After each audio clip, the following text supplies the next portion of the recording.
सर्वांना नमस्कार.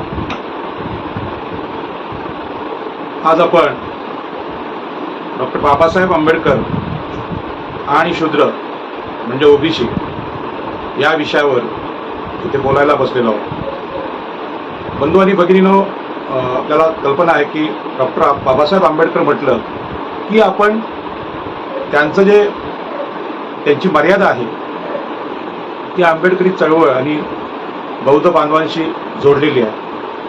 परंतु बाबासाहेब आंबेडकरांनी जे काम आपल्या देशात आणि जगात केलेलं आहे ते राष्ट्रीय आणि आंतरराष्ट्रीय दर्जाचं आहे आणि आम्हा ओबीसीच्या दृष्टीने अतिशय महत्त्वाचं काम आहे. आणि म्हणून बाबासाहेब आंबेडकरांची मांडणी आता ओबीसींसाठी करणं हा एक देशाच्या दृष्टीने राष्ट्रीय विषय आहे आणि जगाच्या दृष्टीने आंतरराष्ट्रीय विषय सुद्धा आहे. आणि म्हणून ही मांडणी भारताच्या विशाल अशा कॅनव्हासवर होणं गरजेचं आहे. आणि आपल्या देशामध्ये ज्या धर्मानं म्हणजे वैदिक हिंदू धर्मानं मनुस्मृतीच्या धर्मानं जी गुलामगिरी लादलेली आहे ती गुलामगिरी शूद्र असलेल्या साधारणपणे 52% ते 60% ओबीसी वर्गावर लादलेली आहे आणि 50% स्त्रियांवर लादलेली आहे. SC ST ह्या अनुसूचित जाती जमातीच्या अत्यंत बिकट जीवन जगणाऱ्या आमच्या बांधवांवरती लादलेलीच होती. परंतु स्वातंत्र्यानंतर 70-74 वर्ष झाल्यानंतर आता बाबासाहेब आंबेडकरांचा विचार हा राष्ट्रीय अर्थानं ओबीसींच्या मुक्तीचा विषय आहे या अर्थाने आपल्याला घ्यायचा आहे आणि म्हणून याच दिशेने मी याची मांडणी करणार आहे. बंधू आणि भगिनींनो, की बाबासाहेब आंबेडकरांचा ओबीसींच्या दृष्टीने असलेला विषय हा ओबीसीने मांडला पाहिजे आणि जोपर्यंत ओबीसी स्वतःहून पुढे येऊन हा मांडत नाही तोपर्यंत बाबासाहेब आंबेडकरांना समजून घेणं अत्यंत कठीण आहे. काळाच्या या इतिहासामध्ये आपण पाहिलं तर आम्हा शूद्रातिशूद्रांमध्ये बाबासाहेब आंबेडकर असे महापुरुष जन्माला आलेले आहेत की ज्यांनी देशाच्या व्यवस्थेला फार मोठा धक्का दिलेला आहे, परिवर्तनाची नवी दिशा दिलेली आहे आणि ही दिशा ओबीसींसाठी अत्यंत महत्त्वाची आहे. म्हणून आजच्या घडीला ओबीसी आरक्षणासाठी लढतायत, ओबीसीच्या आरक्षणासाठी लढतायत, जनगणनेसाठी लढतायत, ओबीसींच्या वेगवेगळ्या जमीन हक्कांच्या, पाणी हक्कांच्या, जंगल हक्कांच्या आंदोलनासाठी ओबीसी लढतायत. परंतु या लढ्याची जी मांडणी आहे ती मांडणी आणि देशातली मनुस्मृतीने केलेली मांडणी यांच्यातला जो विरोधाभास आहे तो जोपर्यंत ओबीसी समजून घेत नाही तोपर्यंत ही जी लढाई आहे ही लढाई अवघड आहे. आणि म्हणून ओबीसी आणि डॉक्टर बाबासाहेब आंबेडकर यांचा विचार करत असताना मी माझ्या अनुभवावरून सांगतो की मला कल्पना आहे डॉक्टर बाबासाहेब आंबेडकरांनी रायगड जिल्ह्यामध्ये त्यांची प्रमुख आंदोलनं केली. त्यामध्ये खोती विरुद्ध आंदोलन असेल, चरीचा शेतकरी संप असेल, चिरनेर जंगल सत्याग्रह असेल, मनुस्मृती दहन असेल, 14 तळ्याचा संघर्ष असेल, यामध्ये आपला साधन संपत्तीवरचा हक्क आहे जमीन, पाणी, जंगल, हा ओबीसींच्या हक्कांसाठी डॉक्टर बाबासाहेब आंबेडकर लढलेले आहेत आणि ओबीसींना सोबत घेऊन लढलेले आहेत. आदरणीय नारायण नागू पाटील आगरी समाजाचे, CK बोले भंडारी समाजाचे हे नेते आमचे त्यांच्यासोबत होते आणि या नेत्यांनी खऱ्या अर्थानं ओबीसींना जमीन हक्क नाकारणारे कोण या चेहऱ्यांची ओळख या देशाला दिली आणि ते चेहरे होते ब्राह्मण, क्षत्रिय, वैश्य. हे मनुस्मृतीने सुरक्षित केलेले, सांभाळलेले आपले सुपुत्र जे उच्चवर्णीय समाज आहेत त्यांना त्यांची चेहरेपट्टी करून देण्याचं काम डॉक्टर बाबासाहेब आंबेडकरांच्या आंदोलनानं आपल्या देशात झालं. परंतु ही ओळख अजूनही ओबीसींना जशी करून द्यायला पाहिजे तशी कोणी करून दिलेली नाही. आणि म्हणून आपल्या समोर आज विषय आहे की बाबासाहेब आंबेडकरांसारखा आम्हा समस्त ओबीसी, SC ST स्त्रिया यांची गुलामगिरी उघड करणारा महापुरुष आत्तापर्यंत जन्माला का आला नाही. बाबासाहेब आंबेडकरांच्या अगोदर महात्मा ज्योतिबा फुल्यांनी यांची मुहूर्तमेढ रोवलेली आहे. महात्मा ज्योतिबा फुल्यांनी आमच्या गुलामीची कारणं सांगितली की विद्येचं आणि शिक्षणाचं महत्त्व अत्यंत आहे आणि ही विद्या आणि शिक्षण आम्हा ओबीसींना म्हणजे शूद्रांना हे ब्राह्मण, क्षत्रिय, वैश्य या उच्चवर्णीने नाकारलं होतं. ही गोष्ट सुद्धा ओबीसींना पटवून देण्यामध्ये आम्ही आज कमी पडलेलो आहोत. आणि म्हणून सरस्वती ही विद्येची देवता आहे अशा प्रकारचा पुराणांचा दाखला जो ब्राह्मणांनी सिंबॉल बनवला तोच आम्ही शाळेमध्ये आजही पूजत आहोत. परंतु स्त्रियांना शिक्षण नाकारणाऱ्या ब्राह्मण, क्षत्रिय, वैश्य या उच्चवर्णीयांनी सरस्वती देवता समोर आली तरी सरस्वतीने आम्हाला शिक्षण नाकारलं होतं हे वास्तव आहे. आणि मग आम्हाला शिक्षण दिलं सावित्रीबाई फुल्यांनी आणि स्त्री शिक्षणाची क्रांती आपल्याकडे झाली. आणि त्यांचे पती ज्योतिबा फुले यांनी शेतकऱ्यांची गुलामगिरी आम्हाला सांगितली. ज्योतिबा फुल्यांना माझ्या आगरी समाजातल्या नारायण नागू पाटील यांनी आपलं गुरु मानलं, दत्ता पाटील, दिवा पाटील यांनी गुरु मानलं. परंतु ते गुरु का आहेत हे समजवण्याची भाषणं आणि पुस्तकं आमचे लोक लिहू शकले नाहीत. व्यक्तिगत जीवनात त्यांनी महात्मा फुल्यांना आपलं गुरु मानलं, परंतु समाजाने सुद्धा त्यांना गुरु मानावं अशा प्रकारचं साहित्य किंवा विचार समाजात न मांडले गेल्यामुळे आज समाजाचे गुरु बदललेले आहेत. आणि ज्यांच्यापासून मुक्ती महात्मा फुल्यांनी सांगितली त्या ब्राह्मण क्षत्रिय वैश्यांपासून, त्यांनीच आता वर्तमान काळात ब्राह्मणांनी आपल्या या आध्यात्मिक कोशामध्ये या आगरी कोळ्यांना गुंडाळून टाकलेला आहे, किंबहुना समस्त ओबीसीना गुंडाळून टाकलेला. आणि म्हणून भारताचा हा जो इतिहास आहे तो समजून घेणं अवघड आहे. बऱ्याच जणांना असं वाटतं की सारखं इतिहासावर चर्चा आपण कशाला करायची, आपण तर वर्तमानावर बोललं पाहिजे असं लोकांना वाटतं. परंतु जे सत्य आहे ते आपण सांगितलं पाहिजे. आणि म्हणून भारताची जी वर्णव्यवस्था आहे ती आम्ही समजून घेतली पाहिजे. शूद्र का निर्माण झाले, शूद्र कोणी निर्माण केले, म्हणजे आम्ही ओबीसी वर्ग जो आहे, या ओबीसी वर्गामध्ये हजारो जाती आहेत, त्या जातींची निर्मिती कोणी केली, हा जर प्रश्न आपण इतिहासाला विचारला तर लक्षात असं येतं की ब्राह्मण क्षत्रिय वैश्य 15% उच्चवर्णीयांनी 52% शूद्रांची निर्मिती केली.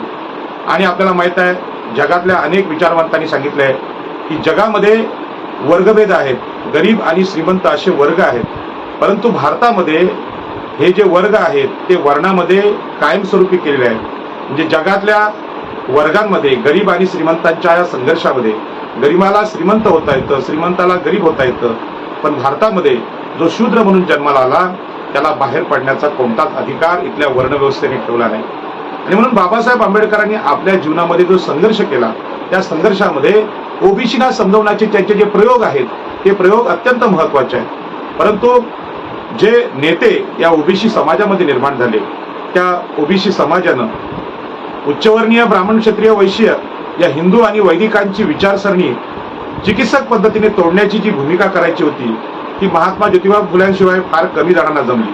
महात्मा ज्योतिबा फुल्यांनी मोठी साहित्य निर्मिती केली आणि त्या साहित्य निर्मितीमध्ये ब्राह्मणांचं जे कसब आहे, ब्राह्मणांनी ज्या पद्धतीनं आम्हाला गुलाम केलं ते सांगण्याचा आटोकाट प्रयत्न केलेला आहे.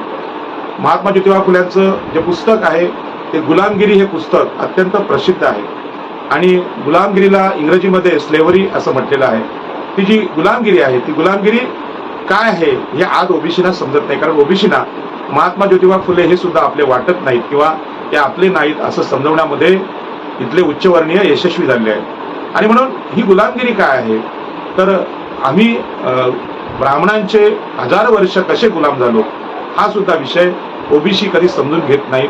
कारण हिंदू धर्माच्या पुराणांच्या रामायण महाभारताच्या साहित्याच्या पलीकडे म्हणजे श्रवण आणि वाचन याच्या पलीकडे दुसरं साहित्य त्यांच्या घरात आणि त्यांच्या आजूबाजूला कोणी मांडतच नाही. आणि हे ब्राह्मणी साहित्य, त्या ब्राह्मणी साहित्याला पर्याय असलेलं आंबेडकरी साहित्य, बुद्ध महावीर चारवाक यांचं साहित्य त्यांच्यापर्यंत कोणी जाऊ देत नाही. आणि म्हणून ओबीसीमध्ये एक विशिष्ट प्रकारची आध्यात्मिक गुलामगिरी आपल्याला पाहायला मिळते. बंधू आणि भगिनींनो, मध्ये खारघरमध्ये प्रसंग घडला आणि या प्रसंगामध्ये आपल्याला माहित आहे की महाराष्ट्र भूषण पुरस्काराचं वितरण होतं. आणि या महाराष्ट्र भूषण पुरस्कार हा खरं म्हणजे दिसायला आध्यात्मिक पुरस्कार होता. म्हणजे दासबोधावरचा चालणारा संप्रदाय त्याच्यावरचे जे नाना धर्माधिकारी आहेत किंवा अप्पासाहेब धर्माधिकारी आहेत यांनी महाराष्ट्रात जे काही आध्यात्मिक काम केलेलं आहे त्या आध्यात्मिक कामासाठी महाराष्ट्र शासनाचा महाराष्ट्र भूषण पुरस्कार जाहीर झाला. आता हा जो पुरस्कार आहे किंवा महाराष्ट्र भूषण म्हणून जे काही कार्य त्यांनी केलेलं आहे त्यांच्याच गावचा मी असल्यामुळे देवदंड्याचा मला यातली बरीचशी माहिती आहे. परंतु अशा प्रकारच्या विषयावर बोलणं ही सुद्धा आता एक दहशत आहे की याच्यावर बोलायचंच नाही, अशा प्रकारची दहशत महाराष्ट्र शासन आणि देशातल्या एकूण हिंदुत्ववादी वैदिक वातावरणाने निर्माण केली. परंतु महाराष्ट्र शासन हे संविधानाची शपथ घेऊन चालतं. आणि मग महाराष्ट्र शासनातले मुख्यमंत्री असतील, गृहमंत्री असतील, पोलीस प्रमुख असतील, प्रशासन असतील, जिल्हाधिकारी असतील, हे भारतीय संविधानाला मानणारे लोक आहेत किंवा त्यांनी त्याच्यावर आधारित कारभार केला पाहिजे. आणि म्हणून अनेक लोक उष्माघाताने तिथे मरण पावली. त्यानंतर याच्यावर खूप मोठी टीका झाली. पण ही टीका केवळ हे ब्राह्मण लोकांचं नियोजन किंवा महाराष्ट्र शासनाचं हिंदुत्ववादाचं नियोजन त्यातल्या त्रुटी एवढ्यापुरतं नाही, तर भारतामध्ये अजूनही मानवी जीवन अमूल्य आहे आणि एकदा गेलेला जीव पुन्हा येत नाही, आणि म्हणून त्यासाठी सगळं संविधान, सगळ्या देशाची व्यवस्था आहे. जीव हा अमूल्य आहे. गेलेला जीव 5 लाखामध्ये भरून मिळतो असं कुठलंही गणित आपल्या संविधानाला मान्य नाही. परंतु जे कोणी त्या चुकीच्या नियोजनाने मरण पावले, म्हणजे सरकारी नियोजनाच्या अभावी झालेले ते बळी आहेत, खून आहेत, आणि म्हणून या नजरेने तिकडे पाहत असताना बाबा ठीक आहे, सरकारच्या ट्रॅपमध्ये लोक आली, पिण्याची पाण्याची सोय नाही, 42 अंशाच्या वर तापमान गेलेलं आहे, आणि अशा वेळी 2-2, 3-3 दिवस तिथे येऊन बसणं, याला आपल्या देशात आध्यात्मिक प्रेरणा कोणी म्हणत असेल किंवा आध्यात्मिक शक्ती म्हणत असेल, तर अशा प्रकारची आध्यात्मिक शक्ती या देशामध्ये जी आहे ती आम्हा ओबीसी बहुजनांच्या विरोधात जाते. हे उदाहरण तिथे मेलेल्या माणसांकडे पाहून आपल्याला मिळतं. आणि म्हणून माणसाचं जीवन अमूल्य आहे आणि त्या जीवनाला आपण ईश्वरावर किंवा कुठल्याही गुरुवर, बुवा बापूवर सोपवून आपण जीवन जगू शकत नाही. तर आपल्या जीवनाच्या सुरक्षेची जबाबदारी, जगण्याची जबाबदारी आपल्यावर आहे. असं असताना सुद्धा मोठ्या प्रमाणात शूद्र असलेले ओबीसी अशा या हत्याकांडात अडकले जातात आणि आपलं अमूल्य जीवन गमावून बसतात.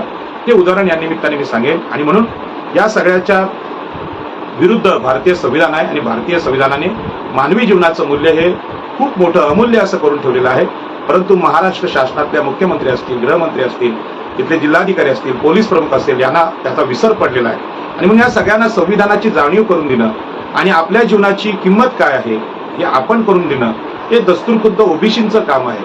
आणि म्हणून यात बरेच मृत्युमुखी पडलेले लोक ओबीसी असल्यामुळे आपण या धर्मव्यवस्थेचा आणि राजकीय व्यवस्थेचा विचार केला पाहिजे की आपल्या केवळ मतांचा, आपल्या लोकसंख्येचा सत्तेसाठी कसा उपयोग करायचा, अशा प्रकारचं धोरण भारतातल्या उच्चवर्णीयांचं आहे. आणि आजही महाराष्ट्राला ब्राह्मण म्हणजे मराठा मुख्यमंत्री म्हणजे क्षत्रिय मुख्यमंत्री आणि ब्राह्मण गृहमंत्री भेटलेला आहे. ही सुद्धा मनुस्मृतीचीच गुलामगिरी आहे. यामध्ये ते जरी संविधानिक शपथ घेऊन जरी झाले असले तरी भारताची व्यवस्था, ब्राह्मण क्षत्रिय वैश्य यांची वर्णव्यवस्था आहे ती आजही बदललेली नाही. आणि हे बदलण्यासाठी डॉक्टर बाबासाहेब आंबेडकरांनी या देशामध्ये फार मोठे परिश्रम घेतले होते. आणि म्हणून बाबासाहेब आंबेडकर समजून घ्यायचे असतील तर आज आपण या भारताला बदलवणारी व्यक्ती कोण असेल तर ते डॉक्टर बाबासाहेब आंबेडकर आहेत. आणि हजारो वर्षांच्या ओबीसीच्या गुलामगिरीला खरं म्हणजे मुक्तीकडे नेणारे कोण असतील तर ते डॉक्टर बाबासाहेब आंबेडकर आहेत. आणि म्हणून ओबीसींनी डॉक्टर बाबासाहेब आंबेडकरांचा महापुरुष म्हणून स्वीकार करणं ही काळाची गरज आहे. कारण आम्ही सगळे ओबीसी हे शूद्रातिशूद्रांपैकी आहोत. महात्मा फुल्यांनी आमची शूद्रातिशूद्र आणि स्त्रिया असा एक ओळख या देशाला दिली. ती ओळखच डॉक्टर बाबासाहेब आंबेडकरांनी महात्मा ज्योतिबा फुल्यांना गुरु मानून पुढे नेलेली आहे. आणि संविधानाच्या रूपाने आम्हाला आमच्या जीवनाचा संघर्ष कसा करायचा, कुठल्या दिशेने करायचा हे सांगण्याचा यशस्वी प्रयत्न केलेला आहे. आता प्रश्न असा आहे की ओबीसींचे नेते किंवा आम्ही ओबीसी लोक बाबासाहेब आंबेडकरांचे जी विचारसरणी आहे ती आपल्या फायद्यापुरती उपयोगात आणण्याचा प्रयत्न करतो. ओबीसींची जनगणना झाली पाहिजे हा विचार सध्याची मागणी अत्यंत महत्वाच्या ठिकाणी आलेली आहे. आणि मग ओबीसींचं आरक्षण असेल, ओबीसींचं प्रमोशन असेल, ओबीसींचं शिक्षण असेल, या विषयावर चर्चा करताना ओबीसी नेते सगळीकडे दिसतात. परंतु ओबीसी समाज मात्र ज्या धर्मानं, ज्या वैदिक धर्मानं, ज्या हिंदू धर्मानं आमच्यावर गुलामगिरी लादली त्या गुलामगिरीकडेच सध्या आकर्षित होताना दिसतोय. आणि बाबासाहेब आंबेडकरांचं जे सगळं आंदोलन आहे, जी मुक्ती आहे, तो मुक्तीचा मार्ग वैदिक हिंदू धर्माच्या गुलामगिरीच्या विरोधात संघर्ष करणारा मार्ग आहे. म्हणजे दोन्ही मार्ग एक नाहीत तर वेगळे आहेत. आणि म्हणून ओबीसी नेत्यांना अत्यंत अवघड प्रश्न आहे की या हिंदुत्वाच्या, वैदिकत्वाच्या वातावरणात भारतामध्ये जे धार्मिक ध्रुवीकरण आहे, या ध्रुवीकरणामध्ये ओबीसींच्या जीवनाच्या हक्काच्या मागण्या कशा लावून धरायच्या हा मोठा प्रश्न ओबीसी नेत्यांवर आहे. आणि ओबीसी नेत्यांसमोर हा मार्ग असताना हिंदू धर्माची चिकित्सा करण्याची जबाबदारी सुद्धा त्यांच्यावर आहे. आणि म्हणून डॉक्टर बाबासाहेब आंबेडकरांनी हिंदू धर्माची चिरफाड केली, चिकित्सा केली आणि ओबीसींसमोर हा विषय ठेवला की याच हिंदू धर्मानं, याच वैदिक धर्माने तुम्हाला जमीन, जंगल, जागा, शिक्षण आणि आरक्षण नाकारलेलं आहे. मग या धर्माला बदलवणं किंवा त्यात सुधारणा घडवून आणणं आणि सुधारणा होत नसतील तर धर्म बदलणं ही काळाची गरज आहे. हे बाबासाहेब आंबेडकरांनी 1956 साली आपल्या धर्मांतराच्या प्रयोगानं जगाला दाखवून दिलं. परंतु अशा प्रकारचा परंपरागत धर्म बदलण्याची हिंमत सामान्य माणसाच्या बुद्धीमध्ये येणं अवघड आहे. कारण ही धार्मिक परंपरा मागच्या पिढीकडून पुढच्या पिढीकडे येते. पुरुषांनी जरी विचार केला तरी घरातल्या स्त्रिया त्या परंपरागत धर्ममतांशी अत्यंत एकनिष्ठ झालेल्या असतात आणि त्यांना सांगितलेलं असतं मागच्या पिढीने जे केलं त्याच मार्गावर चालणं हीच आपली संस्कृती आहे, हीच आपली परंपरा आहे आणि तोच आपला धर्म आहे. आणि हा धर्म बदलणं म्हणजे धर्माशी द्रोह करणं, धर्मांतर म्हणजे राष्ट्रांतर, अशा प्रकारची फिलॉसॉफी मांडणारे हिंदुत्ववादी पक्ष दिल्लीमध्ये, केंद्रामध्ये आणि राज्यामध्ये सगळीकडे मोठ्या प्रमाणात पसरलेले आहेत आणि प्रभावीपणे आपला हा विचार आज देशात मांडतायत. आणि या परिस्थितीमध्ये आंबेडकरवादी समूह ओबीसींना जागा करण्याचा आटोकाट प्रयत्न करतात, परंतु त्यांच्यामध्ये उभी भिंत उभी करण्याचं काम हिंदुत्ववाद्यांनी केलेलं आहे. आणि ते सतत सांगत असतात की आंबेडकरवादी आणि बौद्ध वेगळे आणि तुम्ही वेगळे, तुम्ही हिंदू आहात, तुमचा आणि या सगळ्या आंदोलनाचा काहीही संबंध नाही. त्यांनी धर्मांतर केलेलं आहे आणि धर्मांतर म्हणजे राष्ट्रांतर, अशा प्रकारच्या देशद्रोहाचे आरोप सुद्धा हिंदुत्ववादी मंडळी या सगळ्या आंबेडकरवाद्यांवर करत असतात. आणि मग यातला जो नक्की विचार काय, हा विचार ओबीसी नेते करू शकत नाही. आणि ओबीसी नेत्यांमध्ये आजही संभ्रम आहे की बाबासाहेब आंबेडकरांचा विचार स्वीकारत असताना आपल्याला इथला देव आणि इथला धर्म नाकारण्याची गरज आहे का, असा तो मोठा प्रश्न आहे आणि तो अत्यंत नाजूक प्रश्न आहे. आणि म्हणून ओबीसी नेते हिंदू धर्माचा सखोल अभ्यास करत नाहीत आणि सखोल अभ्यास करत नाहीत आणि त्याची चिकित्सा करत नाहीत आणि पुढे जाण्याचा मार्ग कोणता हे निश्चित करत नाहीत. तोपर्यंत हा प्रश्न बोलणं, समजणं आणि त्यावर उपाय शोधणं अत्यंत अवघड आहे. आणि म्हणून मी सगळ्या ओबीसी नेत्यांना ओळखतो आणि मला माहीत आहे, आमच्या मर्यादा माहीत आहे की हिंदू धर्माची ही लक्ष्मण रेषा ओलांडण्याची हिंमत आमच्या लोकांमध्ये आज तरी नाही किंवा तशा प्रकारचं राष्ट्रीय नेतृत्व ओबीसीमध्ये नसल्यामुळे त्यांच्या लढाईला मर्यादा पडतात. आरक्षण तर ओबीसीना हवं, मग ओबीसीना आरक्षण हवं तर ते नाकारते कोण, किंवा ओबीसीना आरक्षण कशासाठी हवं हा प्रश्न आम्ही विचारत नाही. आरक्षण का हा प्रश्न जर ओबीसींनी आपल्या स्वतःच्या मनाला विचारला तर लक्षात येईल की या देशामध्ये जी वर्णव्यवस्था आहे त्या वर्णव्यवस्थेने या देशातल्या 50% पेक्षा जास्त लोकसंख्या असलेल्या स्त्रिया आणि शूद्र म्हणजे आम्ही आगरी, कोळी, भंडारी, माळी, कुणबी हे सगळे ओबीसी यांना शूद्र म्हटलेलं आहे. आणि देशातला हा महत्वाचा खूप मोठी लोकसंख्या असलेला शूद्र वर्ग किंवा शूद्र चा जो भाग आहे त्याच्यामध्ये एससी आणि एसटी आपले छोटे भाऊ आहेत, यांना सुद्धा या देशानं हजारो वर्ष गुलाम केलं.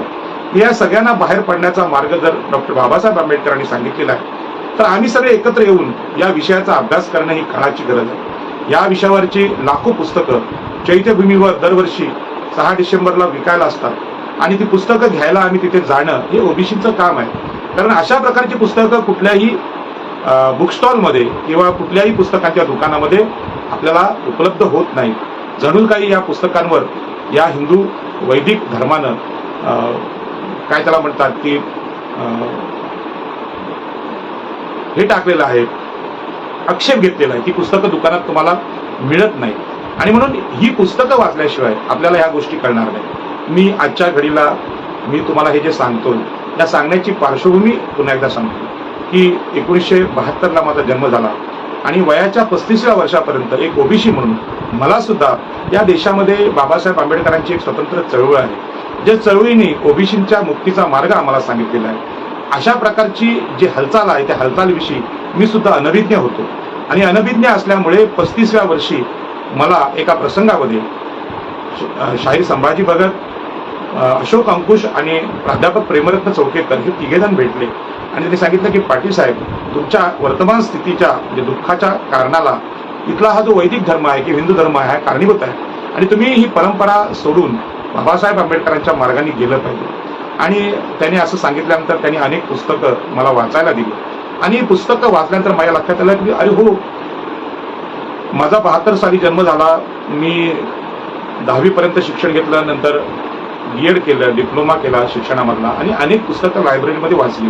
परंतु मोठमोठ्या पनवेलच्या, नवी मुंबईच्या लायब्ररीमध्ये आंबेडकरी साहित्यामध्ये असणारी पुस्तकं माझ्या कधी वाचनात आली नाहीत आणि मग नेमके ह्या लोकांमुळे ती वाचनात आली. आणि मग त्यावेळी मला स्वतःचा आगरी समाजाचा इतिहास कळायला लागला की जमिनीसाठी नारायण नागू पाटील आमच्या आगरी समाज नेते आणि डॉक्टर बाबासाहेब आंबेडकर यांनी फार मोठा संघर्ष केला आणि आम्ही कुळ कायद्याचे जमिनीचे मालक झालो.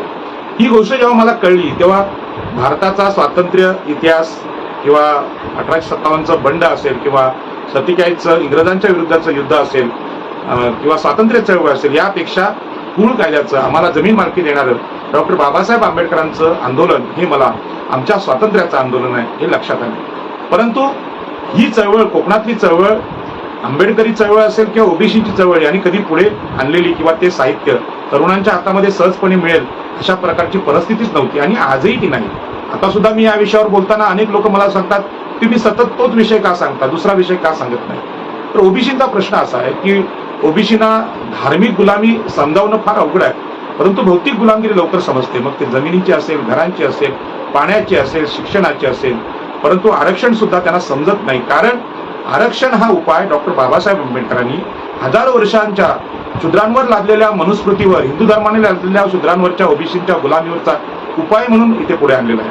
आपल्या देशामध्ये जी वर्णव्यवस्था आहे ती परदेशातल्या वर्ग व्यवस्थेपेक्षा फार भयंकर आहे. गरीब आणि श्रीमंत, भांडवलदार आणि कामगार हा जो वर्ग लढा आहे त्या वर्ग लढ्यामध्ये कामगारांना कदाचित भांडवलदार होता येतं किंवा गरीबाला श्रीमंत होता येतं, पण शूद्र म्हणून जमलेल्या ओबीसींना पुढे येण्याचे सगळे मार्ग या देशामध्ये इथल्या धर्मव्यवस्थेने बंद केलेले आहेत. हे बंद केलेले मार्ग आता 2023 मध्ये अधिक बंद करण्यात आलेले आहेत, अधिक कडक करण्यात आलेले आहेत. त्यामुळे ओबीसीमध्ये क्रांती होत नाही आणि म्हणून बाबासाहेब आंबेडकर ओबीसी म्हणजे मागासवर्गीयांमध्ये जन्माला येणं या देशातला, इतिहासातला फार मोठा सुखद क्षण आहे, फार मोठा क्रांतिकारी क्षण आहे आणि बाबासाहेब आंबेडकर या अर्थाने फार मोठे क्रांतिकारक आहेत. आणि म्हणून कोकणामध्ये मधल्या काळामध्ये स्वातंत्र्यवीर सावरकरांची यात्रा निघाली, परंतु या सावरकरांचं किंवा लोकमान्य टिळकांचं जे स्वातंत्र्य आहे ते कोणत्या प्रकारचं स्वातंत्र्य आहे? त्यांना इंग्रजांचं सरकार नको होतं आणि ब्राह्मणांचं सरकार या देशावर आलं पाहिजे, हिंदुत्ववादी सरकार आलं पाहिजे, अशा प्रकारच्या त्याच्या ब्राह्मण, क्षत्रिय, वैश्य यांच्या स्वातंत्र्याची, त्यांच्या स्वातंत्र्याची, उच्चवर्णीयांच्या स्वातंत्र्याची त्यांची मांडणी आहे.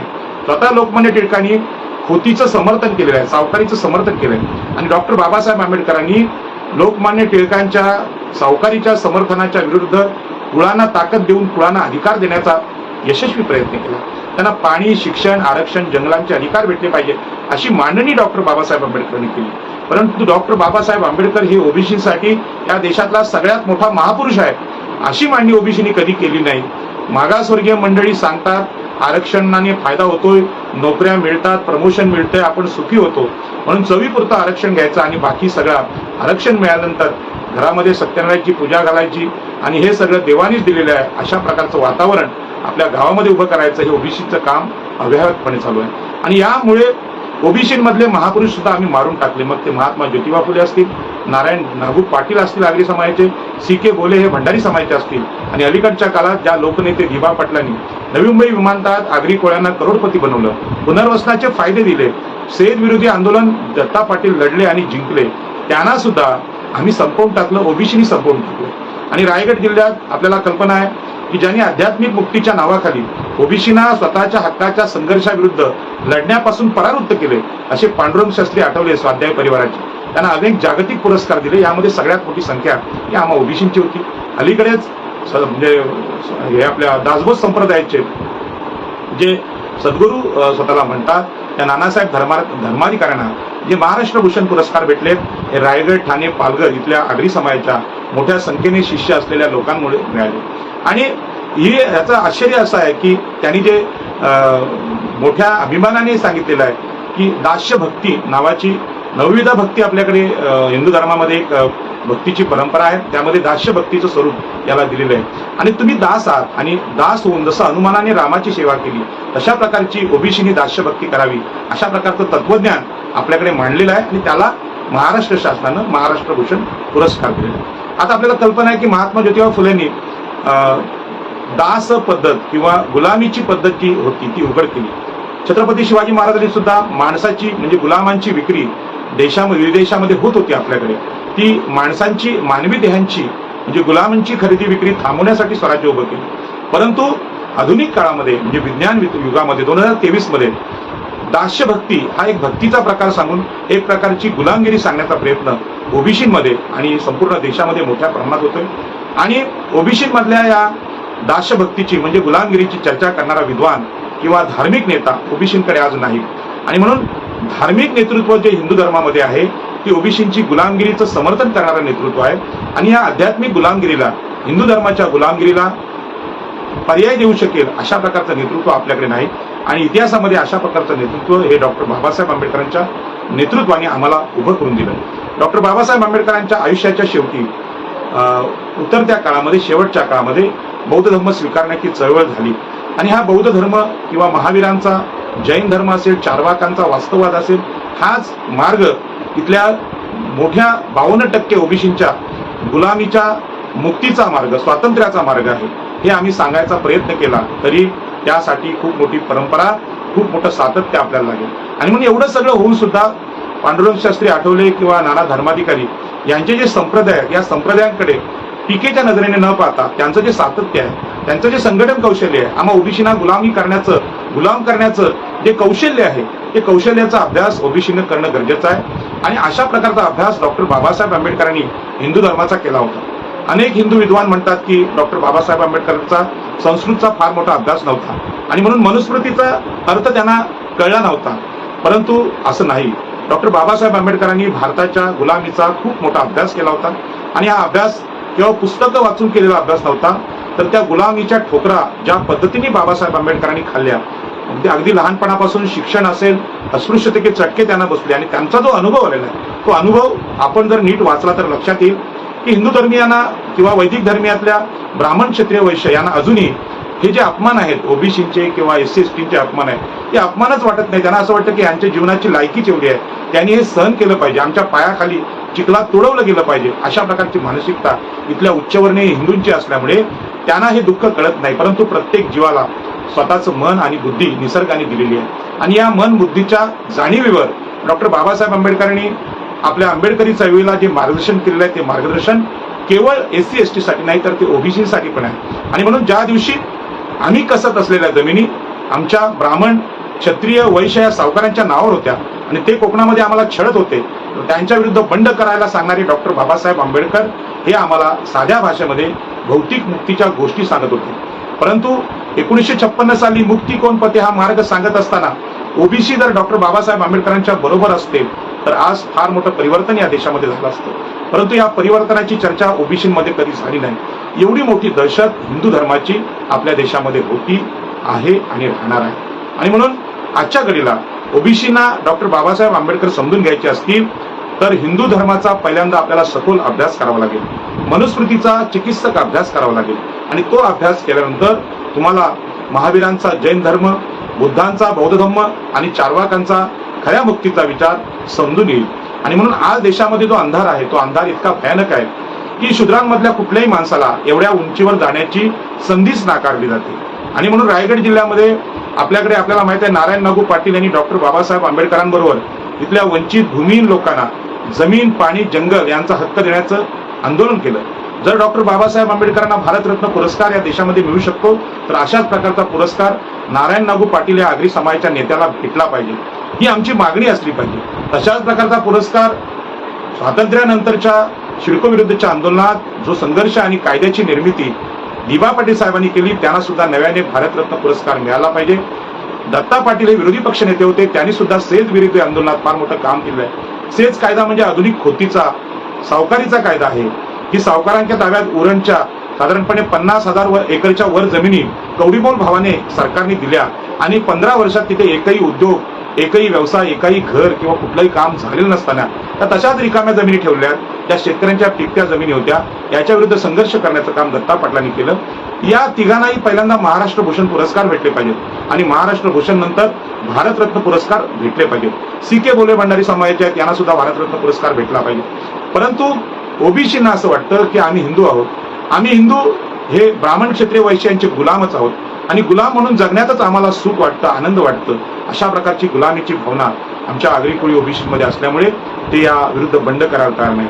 आणि म्हणून 2005ला म्हणजे वयाच्या 35व्या वर्षी मला माझ्या समाजाच्या हक्क अधिकारांची जाणीव झाली. तेव्हा माझं लक्षात आलं की ज्या महापुरुषांनी डॉक्टर बाबासाहेब आंबेडकर, नारायण नागू पाटील, छत्रपती शिवाजी महाराज आणि दत्ता पाटील, दिबा पाटील यांनी समाजाच्या हक्कांसाठी आपलं जीवन दिलं, अशा प्रकारचं जीवन आपण देणं गरजेचं आहे.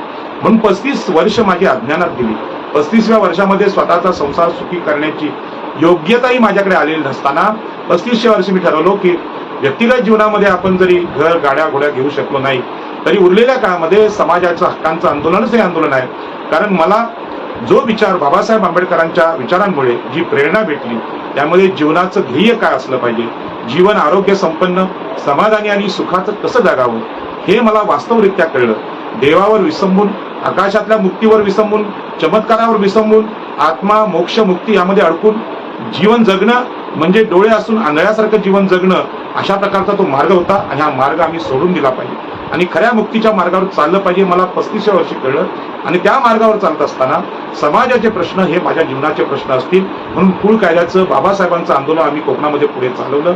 आणि कुळ कायद्याचं आंदोलन चालत असताना 2005 साली आक्रमकपणे सरकारने सेजचा कायदा आणला आणि आमच्या जमिनी घेतल्या. त्याच काळात सिडको सुद्धा आक्रमक झाली, MIDC आक्रमक झाली आणि सगळ्या शेत जमिनी संपल्या आणि राहिली गावठाणं. आणि म्हणून मुंबईच्या गावठाणांचा प्रश्न, 200 गावठाणांचा प्रश्न मी घेतला. गावागावामध्ये बैठका घ्यायला लागलो आणि सांगायला लागलो की बाबाने लढायचंच असेल तर आपल्या संसारासाठी लढा, आपल्या घरासाठी लढा, आपल्या गावठाणासाठी लढा. की ही घरं, गावठाणं, ह्या इमारती यामध्ये आपण राहतो, इथल्या पाण्यावर आपण जगतो, इथल्या शेतीवर आपण जगतो, त्याचं संरक्षण करणं, आपला ताबा ठेवणं, आपली मालकी मिळवणं हे जीवनाचं आपलं ध्येय असलं पाहिजे. कारण त्यामुळेच माणूस सुखी होतो. आकाशातल्या मुक्तीने, देवांच्या भक्तीने कधी कोणी सुखी झालेला नाही. त्यामध्ये सुखी झालेत ब्राह्मण, क्षत्रिय, वैश्य आणि आमच्या वाट्याला गुलामगिरी झालेली आहे. आणि म्हणून रोज आंदोलन करत असताना आताच अलीकडे 3 दिवसापूर्वी कल्याणमध्ये हेदुटणे गावामध्ये मी तिथल्या गावठाणासाठी, तिथल्या शेतकऱ्यांच्या जमिनीसाठी एक आंदोलन ठाणे जिल्हा कार्यालयासमोर केलं. हे आंदोलन करत असताना मला जे अनुभव आले, ओबीसी आपल्या हक्कांपासून किंवा शूद्र आगरी कोळी लोक आपल्या हक्कांपासून वंचित तर आहेतच, परंतु वंचित असण्याचं कोणतंच दुःख त्यांना नाही. आणि म्हणून त्यासाठी संघर्ष केला पाहिजे, त्यासाठी पैसा लावला पाहिजे, ही हिंमत त्यांच्यामध्ये नाही. आणि दुसरीकडे लोढा बिल्डर आधुनिक खोत सावकार होऊन, हिंदुत्वाचा, सांस्कृतिक हिंदुत्वाचा नेता होऊन आमच्यावर राज्य करतोय. एका ठिकाणी 5 कोटींनी गुंठ्यांनी जमिनी शासन विकतंय आमच्याच घेऊन, आणि दुसऱ्या ठिकाणी 1 लाखामध्ये लोढा खरेदी करतोय. परंतु ठाणे जिल्ह्यातच दोन्ही भाग चिकटून असताना एकीकडे 1 लाख भाव, दुसरीकडे 5 कोटी भाव, यातला जो फरक आहे हा ओबीसीना तर्क करण्याची बुद्धीच नाही. आणि म्हणून या देशामध्ये ओबीसींवर तर्क करण्याची जी ताकद असते ती नाकारली गेलेली आहे आणि धर्माने नाकारलेली आहे. आणि म्हणून ब्राह्मण, क्षत्रिय, वैश्य अशा प्रकारचं तत्वज्ञान सांगतात, तुम्हाला विचार करायची गरज नाही, तुमचं काही चांगलं वाईट आहे त्याचा विचार आम्ही करतो आणि आम्ही सांगतो ते श्रद्धेने ऐका, स्वतःचं डोकं लावू नका, अशा प्रकारचा हिंदुत्ववाद या देशामध्ये सांगितला जातो. आणि म्हणूनच ब्राह्मण, क्षत्रिय, वैश्य हे स्वातंत्र्यपूर्व काळामध्ये या देशावर राज्य करत होते, आजही ते करतात. आजही एकनाथ शिंदे हे मराठा साताऱ्यावरून मुंबईच्या ठाण्यामध्ये मुख्यमंत्री होतात, देवेंद्र फडणवीस हे उपमुख्यमंत्री होतात, गृहमंत्री होतात आणि इथल्या ओबीसींवर अन्याय अत्याचार करतात. या विरोधात ओबीसी कोणतंही राजकीय बंड करायला तयार नाही. मग ते आरक्षणाचं आंदोलन असेल आणि जनगणना असेल. खरं म्हणजे आपल्याला माहित आहे की सत्ताधाऱ्यांकडून भीक मागून हे काहीच मिळत नसतं. कारण ओबीसीची जनगणना हे ब्राह्मण, क्षत्रिय, वैश्य करतीलच कशाला? कारण ती जनगणना केली तर त्यांची सत्ता जाणार आहे. मग ते तुम्हाला जनगणना करून देतील का? किंवा ते तुम्हाला शिक्षणाचा अधिकार देतील का? किंवा तुम्हाला ते नोकऱ्या देतील का? देणारच नाही. कारण आम्ही आज जे आहोत ती गुलामगिरी महात्मा ज्योतिबा फुलेंच्या काळात होती, ती 1000 वर्षापूर्वी मनुस्मृतीच्या काळात होती, ती अलीकडे पेशवाईत होती, तीच आता 2023 मध्ये आहे, मोदींच्या राज्यात आहे, शिंदे फडणवीसांच्या राज्यात आहे. ती गुलामगिरीच आहे. त्याचं नाव दास्यभक्ती म्हणा किंवा गुलामगिरी म्हणा ही आहेच आहे.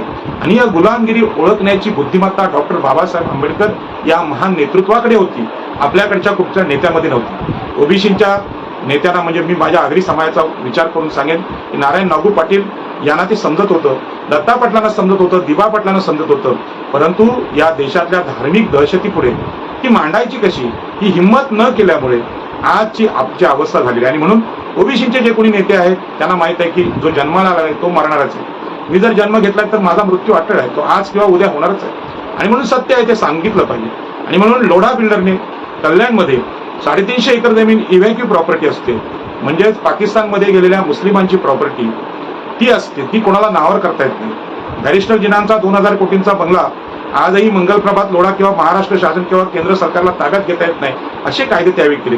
अशा प्रकारची 300-350 एकर जमीन लोढा बिल्डरने तहसीलदार आणि जिल्हाधिकाऱ्यांना, पोलिसांना हाताशी धरून हेदुटणे कल्याण इथे नावावर केली. हा विषय एक 15 मिनिटाचा व्हिडिओ मी युट्यूबवर बोललो आणि त्यामुळे माझ्यावर 5 कोटीचा दावा कल्याण कोर्टात लोढानी केला. भारतीय संविधान आणि कायद्याचा उपयोग आजही ओबीसींच्या विरोधात केला जातोय, परंतु या विषयावर लढण्याची क्षमता, बुद्धिमत्ता आपल्या लोकांमध्ये नसल्यामुळे हा जो दहशतवाद आहे, शासकीय दहशतवाद, तो आपल्याकडे सुरू आहे. आणि म्हणून यामध्ये बंड करणाऱ्याला अनेक प्रकारचं शासन किंवा त्याला छोटं करणं, त्याला नष्ट करणं, त्यांचे खून पाडणं हे देशामध्ये चालू आहे. आणि म्हणून बाबासाहेब आंबेडकरांनी जे बंड या देशामध्ये केलेला आहे तो आमच्या मुक्तीचा मार्ग आहे. आणि म्हणून मी अनेक वेळा ओबीसीना सांगतो, मुक्ती कोण पते हा जे बाबासाहेब आंबेडकरांचं छोटंसं भाषण आहे, ते भाषण आम्ही नेहमी ऐकलं पाहिजे, वाचलं पाहिजे आणि अभ्यासलं पाहिजे. त्या भाषणातून आमची मुक्ती कशात आहे हे सांगण्याचा प्रयत्न डॉक्टर बाबासाहेब आंबेडकरांनी केला आहे. पुन्हा एकदा मी स्पष्ट करून सांगतो की आपला देश हजारो वर्ष परकीयांचा गुलाम होता आणि आम्ही भारतीयांचे उच्चवर्णीयांचे गुलाम होतो. त्या गुलामीची कारणं आहेत की ब्राह्मणांना या देशामध्ये अभ्यास करणं, अध्ययन करणं, शिक्षण, लेखन करणं, भाषण करणं यांचे परंपरागत धार्मिक अधिकार दिले गेले होते. क्षत्रियांना लढण्याचा म्हणजे राज्य करण्याचा अधिकार दिला होता, आजही तो आहे. आजही महाराष्ट्राचा मुख्यमंत्री व्हायचा असेल एकतर एकनाथ शिंदे लागतील किंवा अजित पवार लागतील, पण मराठ्यांच्या व्यतिरिक्त, ब्राह्मणांच्या व्यतिरिक्त या महाराष्ट्राचा मुख्यमंत्री कोणी होऊ शकत नाही, अशी मनुस्मृती आजही महाराष्ट्रात आहे. मग शरद पवार स्वतःला कितीही पुरोगामी म्हणत असले तरी ते मनुस्मृतीचे समर्थक आहेत. कारण मनुस्मृतीचे समर्थक असण्यामध्ये नरेंद्र मोदींचा फायदा आहे, देवेंद्र फडणवीसांचा फायदा आहे आणि शरद पवारांचा फायदा आहे आणि एकनाथ शिंदेचा फायदा आहे. पण यामध्ये ओबीसींचा कोणताही फायदा नाही. वैश्यांना व्यापारांचा अधिकार दिला गेला आणि या 15% लोकांनी 52% ते 60% ओबीसींना कायम गुलामीत ठेवलं. जोपर्यंत या देशामध्ये हिंदू धर्म आहे, वैदिक धर्म आहे, तोपर्यंत आमची गुलामगिरी निश्चित आहे. आणि हिंदू धर्माला पर्याय देणारा बौद्ध धर्म ओबीसी स्वीकारत नाहीत तोपर्यंत त्यांची मुक्ती निश्चित नाही, हे वास्तव आहे. आता हा जो विचार आहे डॉक्टर बाबासाहेब आंबेडकरांचा, ओबीसींच्या मुक्तीचा विचार आहे, हे सांगण्यासाठी त्यांच्याकडे अजिबात वेळ नव्हता. भारताचं संविधान असेल, स्वातंत्र्याची आंदोलनं असतील, हे लढत असताना, कायदे करत असताना त्यांचं पूर्ण जीवन गेलं. आणि अंतिमतः डॉक्टर बाबासाहेब आंबेडकरांच्या लक्षात आलं की या देशामध्ये धर्म अत्यंत प्रभावी आहे. भारतीय माणूस हा धर्माशिवाय जगू शकत नाही. आणि या धर्माने जे धार्मिक तत्व लादलं ते 85% देशबांधवांना गुलाम करण्याचं तत्व टाकलं. आणि म्हणूनच देशावर मुठभर संख्येने इंग्रज आले, मोघल आले, पोर्तुगीज आले आणि फ्रेंच आले. यांच्याशी लढायला फक्त क्षत्रिय उतरले. क्षत्रिय तर 15% 5% क्षत्रिय, त्या 5% 2.5% पुरुष आणि 2.5% महिला. महिलांना शस्त्राचा अधिकार नाही, ब्राह्मणांना नाही आणि वैश्यांना पण नाही. या 5% म्हणजे 100 कोटी मधल्या फक्त 2.5% म्हणजे मुलं सोडली तर 2% पकडा, 2% लोकांना, क्षत्रियांना कापून काढलं तर ब्राह्मण उतरायचे आणि ब्राह्मण उतरले तर क्षत्रिय. परंतु यांच्यामध्ये क्षत्रियांमध्ये लढण्याची एवढी ताकद नव्हती. परंतु या सगळ्या प्रकारामध्ये 85% शूद्रातिशूद्रांना शस्त्राच्या अधिकारांपासून वंचित ठेवलं गेलं. यांना शिक्षणाचा, ज्ञानाचा मार्ग बंद करण्यात आला, यांना संपत्तीचा मार्ग बंद करण्यात आला. त्यामुळे भारताला गुलाम करणं म्हणजे ब्राह्मण, क्षत्रिय, वैश्य यांना गुलाम करणं, एवढं सोपं तत्वज्ञान परकीय लोकांना कळलं आणि त्यांनी एवढ्या मोठ्या देशाला गुलाम केलं. या गुलामीचं कारण हा हिंदू आणि वैदिक धर्म आहे, तत्वज्ञान आहे, हिंदूंचं तत्वज्ञान आहे. त्यामध्ये देश तर गुलाम झाला. त्या गुलामीमध्ये एकीकडे परकीय इंग्रजांची गुलामगिरी, मुघलांची गुलामगिरी आणि दुसरीकडे भारतातल्या ब्राह्मण, क्षत्रिय, वैश्य यांची गुलामगिरी. अशा दुहेरी गुलामगिरीमध्ये इथले शूद्रातिशूद्र खचले गेले, संपले, खंगले. आणि म्हणूनच या शूद्रातिशूद्रांना बाहेर काढण्याचं पहिलं तत्वज्ञान महात्मा ज्योतिबा फुल्यांनी मांडलं. परंतु त्यांना आमचे गुरु म्हणण्याचा प्रघातच नाही, कारण हिंदू धर्माने कुठल्याही ओबीसीला कधी गुरु म्हणून, तत्वज्ञ म्हणून स्वीकारलंच नाही, ते आजपर्यंत स्वीकारलं नाही. तर महाराष्ट्र भूषण पुरस्कार ओबीसीतल्या कुठल्याही नेत्याला मिळत नाही, कुठल्याही सन्मानाचं नाव मिळत नाही, पद मिळत नाही, मुख्यमंत्री पद मिळत नाही, महसूल मंत्री पद मिळत नाही, नोकऱ्या मिळत नाहीत, आरक्षण मिळत नाही. आणि एवढी मोठी गुलामगिरी असून सुद्धा ती ओबीसीना कळत नाही, कारण त्यांच्या डोक्यामध्ये एकच विषय आहे, तो म्हणजे वैदिक हिंदू धर्माचा विचार. त्याला पर्यायी असणारा विचार ह्या देशामधून जो हद्दपार केलेला आहे, भगवान बुद्धांचा विचार असेल, भगवान महावीरांचा असेल, ज्यांनी देव, स्वर्ग, आत्मा, नरक हे नाकारले आणि शुद्ध तर्कनिष्ठ बुद्धिमत्ता स्वीकारली, तर्क करायला, नवीन विचार, नवीन संशोधन करायला वाव दिला, त्यांना देशाबाहेर काढण्याचं काम इथल्या भारतातल्या उच्चवर्णीयांनी केलं, इथल्या पंडित लोकांनी केलं. कारण या देशाला गुलाम ठेवण्यातच त्यांचं हित साधलेलं होतं. आणि म्हणून इंग्रजांना त्यांना बाहेर काढायचं होतं, मोगलांना त्यांना बाहेर काढायचं होतं. आणि म्हणून हिंदू आणि मुसलमान यांचे दंगे सतत घडवून आणले जातात. आणि मुसलमान तुमचे शत्रू आहेत, इंग्रज तुमचे शत्रू आहेत, फ्रेंच तुमचे शत्रू आहेत, हा दाखवण्याचा प्रयत्न आजही भारतामध्ये होतो. खरं म्हणजे या देशातले ब्राह्मण, क्षत्रिय, वैश्य हे आमचे शत्रू आहेत. आणि त्या शत्रूंनाच आम्ही गुरु म्हटलेलं आहे, त्या शत्रूंनाच आम्ही राज्यकर्ते म्हटलेले आहेत, त्या गुरुनाच आम्ही धर्मगुरू म्हटलेलं आहे. आणि अशा प्रकारच्या आम्हाला गुलाम करणाऱ्या तत्वज्ञानामध्ये आमची मुक्ती कधी होऊ शकत नाही. हे सत्य ओबीसी जोपर्यंत स्वीकारत नाही तोपर्यंत ओबीसींची कुठली चळवळ यशस्वी होऊ शकत नाही. आणि म्हणून बंधू आणि भगिनींनो, डॉक्टर बाबासाहेब आंबेडकर एका महापुरुषानं हजार वर्षांच्या इतिहासात शूद्रातिशूद्रांमध्ये जन्म घेऊन मुक्ती काय असते सांगण्याचा यशस्वी प्रयत्न केला आहे. त्यांच्या जीवनाचा अभ्यास आम्ही करत नाही तोपर्यंत आमच्या जीवनाची मुक्ती आम्हाला समजू शकत नाही. आणि म्हणून मला ओबीसीना विनंती करायची आहे की आता आमची गुलामगिरी धर्मामध्ये आहे, वैदिक तत्वज्ञानामध्ये आहे, ब्राह्मण क्षत्रिय वैश्य यांच्या गुलामगिरीमध्ये आहे. आमची जनगणना ब्राह्मण मराठा मुख्यमंत्री असतील, ब्राह्मण उपमुख्यमंत्री करूच शकत नाहीत.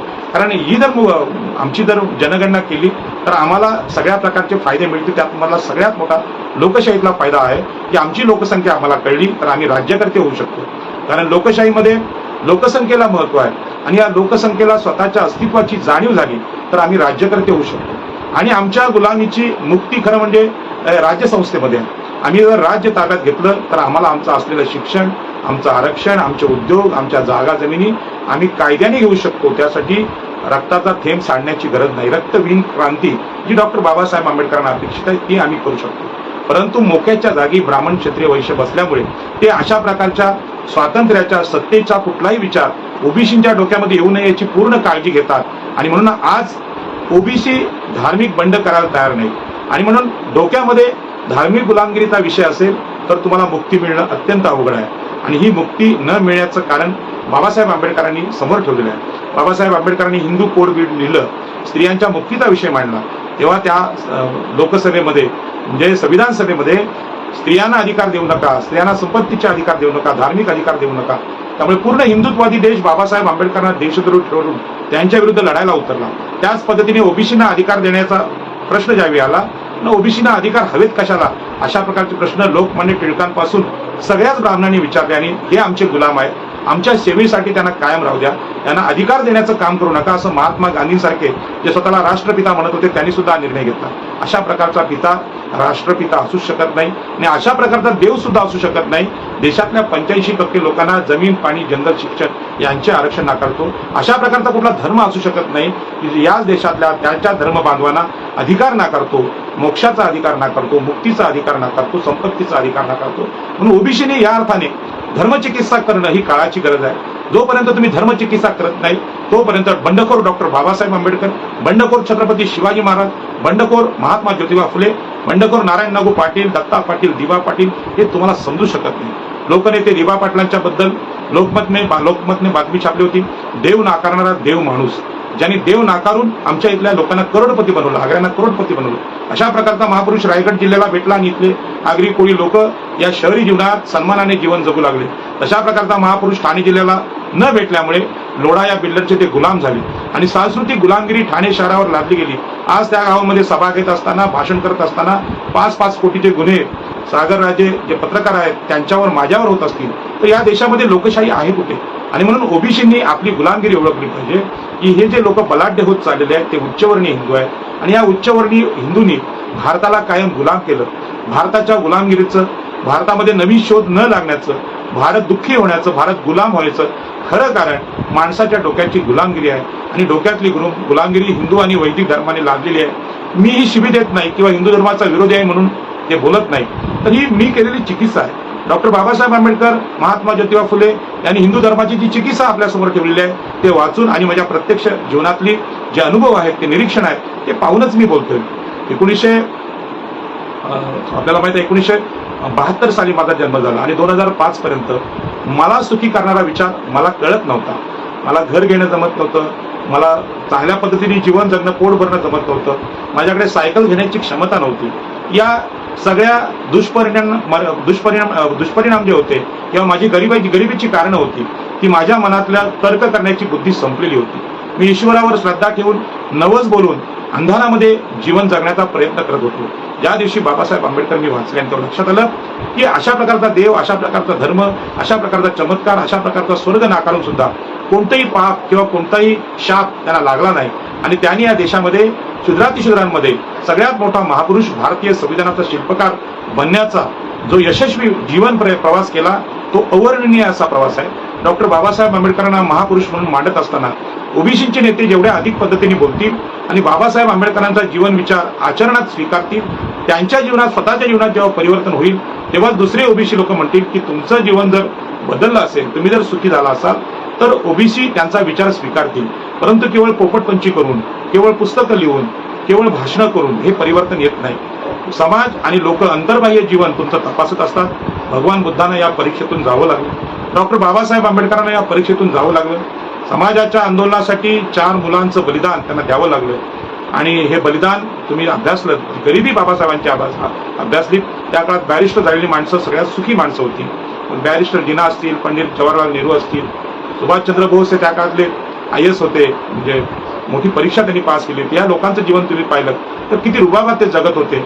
आपण बाबासाहेब आंबेडकर हे असे महापुरुष होते की आपल्या मागासवर्गीय जातीतल्या शेवटच्या माणसाला गुलामीतून मुक्त करण्याचा विडा त्यांनी उचलला होता आणि शेवटपर्यंत आपल्या जातीतल्या लोकांना अत्यंत उच्च ठिकाणी नेण्याचं स्वप्न त्यांनी पाहिलं. आणि आज बौद्ध बांधवांमध्ये सगळ्यात जास्त IAS, IPS आणि जिल्हाधिकारी, कलेक्टर, तहसीलदार आणि शिकलेल्या स्त्रिया, डॉक्टर, स्त्रिया, प्राध्यापिका पाहायला मिळतात. आपल्या जातीचं ज्या पद्धतीने नेतृत्व बाबासाहेबांनी केलं, हाच आदर्श ओबीसीमधल्या प्रत्येक जातीतल्या नेत्यांनी केला. आणि संपूर्ण ओबीसीचं नव्हे तर केवळ आपल्या जातीचं जरी कल्याण करण्याचा, त्या जातीला या हिंदू धर्माच्या, वैदिक धर्माच्या गुलामीतून मुक्त करण्याचा प्रयत्न केला तर हा देश महागुरु होऊ शकतो. कारण या देशामध्ये नवीन संशोधन होऊ नये आणि म्हणून तर्क नाकारणारं वेदांचं, उपनिषदांचं, रामायण महाभारतांचं तत्वज्ञान या देशामध्ये सर्वत्र लादलेलं आहे. हे सगळं गुलामीचंच रूप आहे. आणि म्हणून जोपर्यंत याची चिकित्सा आपण करत नाही तोपर्यंत डॉक्टर बाबासाहेब आंबेडकर आम्हाला समजणार आणि डॉक्टर बाबासाहेब आंबेडकर आम्हाला समजत नाही.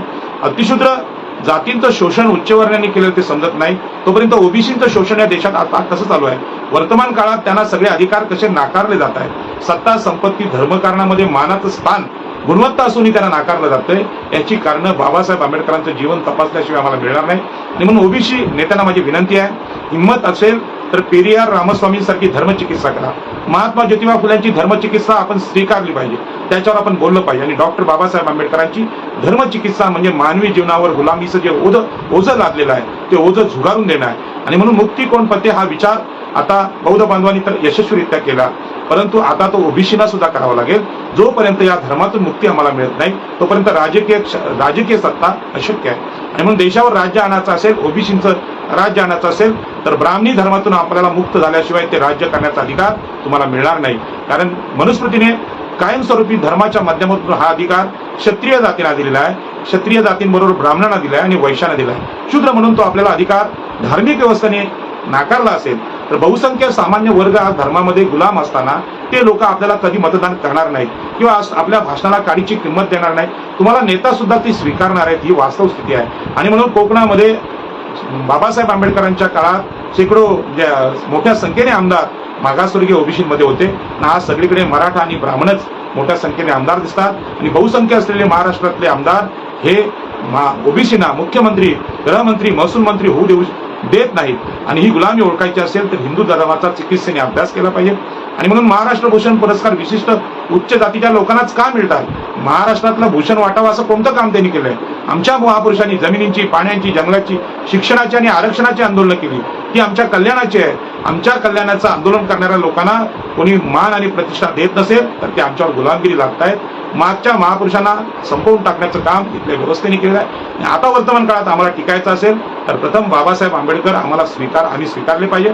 आणि ते नुसते बाबासाहेब आंबेडकर, शिक्षण आरक्षणातले, जमिनी हक्कातले बाबासाहेब आंबेडकर स्वीकारून चालणार नाही तर धर्म जागरण करणारे, धर्माची चिकित्सा करणारे आणि आमच्या मुक्तीचा मार्ग, इथला देव, इथला धर्म ज्याने आमच्यावर गुलामगिरी लागली, आम्हाला हक्क अधिकार नाकारले, त्याचा नाकारणारा, त्यातून मुक्त देणारा धर्म कोणता आहे याचा विचार ओबीसीनी स्वतंत्रपणे करावा. कोणाचं गुलाम व्हायचे कारण नाही.